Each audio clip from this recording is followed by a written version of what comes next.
Samahan niyo ang iyong charara tonight sa vlog ko dahil dadalhin namin kayo ni Mogi dito sa Baybreira Hotel dahil binalita sa amin ng aking marites na follower na meron daw unlimited buffet dito. Kaya alam mo naman kami ni Mogi, hindi talaga kami nagpapahuli pagdating sa buffet na ganyan. At lalo na, murayta daw ang offer nila. Kaya hali kayo, samahan niyo kami!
Glenn, Hi, sir. kahit saan dito, Yes, sir. mapa-juice, di ba? Lahat? We have triple juice, Yun yung main course. salad, dessert, main course, and soup natin dito. So, Thank you, Glenn. Na. ayan tayo, sir.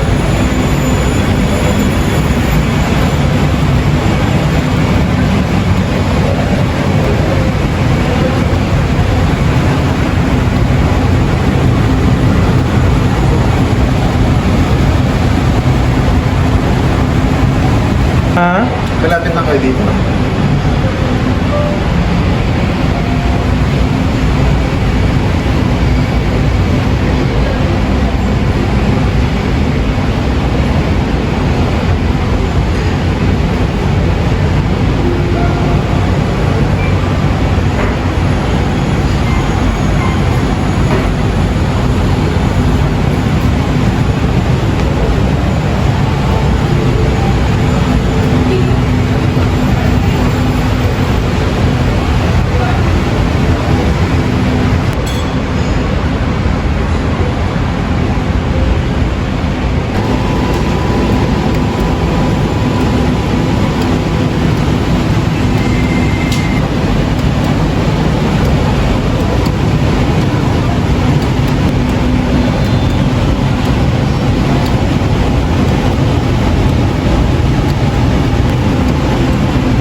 Kaya na guys, titikman natin yung kanilang lapa. Ito yung kanilang lumpia.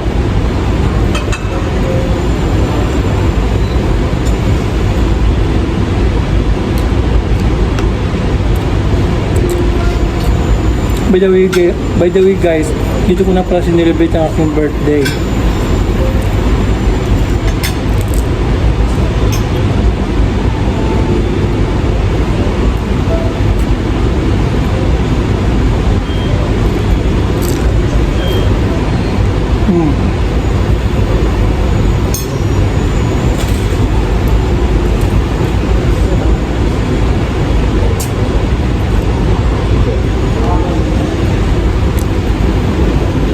Hindi po.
Okay yung chicken dun. Ang beef to ganun niya.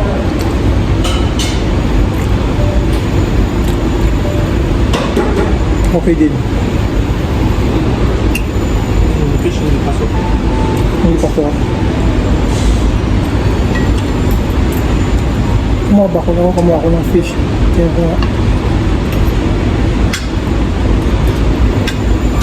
Yung fish, ito yung ano, yung tawag doon? Yung fish na yung frozen, pangalan niya? Oh, hamor o anong tawag?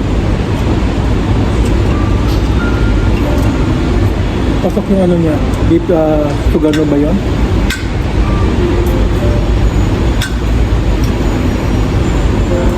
Chinese chicken.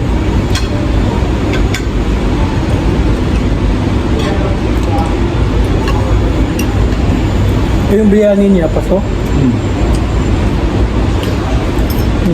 Chinese chicken bang? Pasok. Pasok. Alin? Chinese chicken.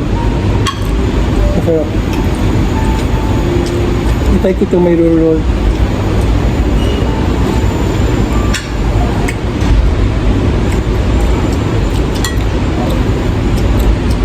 Lagi na rin.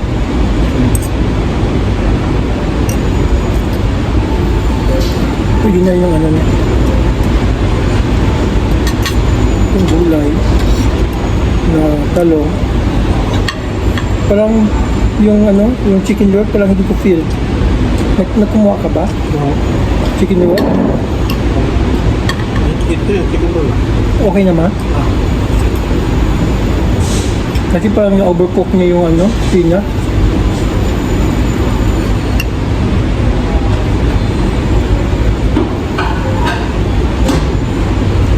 Yung talong niya, binigay. Kaya nga po, harap siya kasi.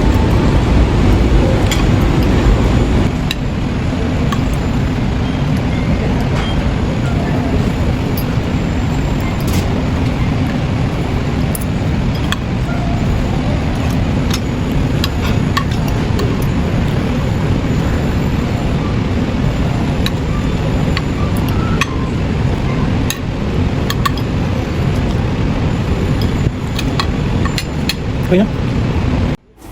Hindi kami masyadong happy ni Mogi sa team nila tonight na pang-international dahil halos 3 menu lang talaga ang tinikman ko. Para naka-cater talaga siya para sa mga local dito.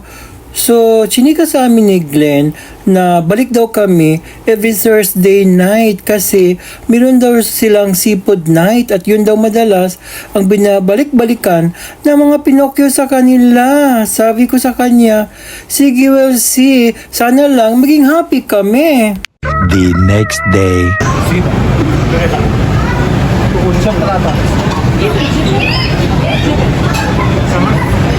Ano to, salmon? Parang hindi. Hindi ko tilang kunin mo muna. Parang ano yung mga.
Sige na.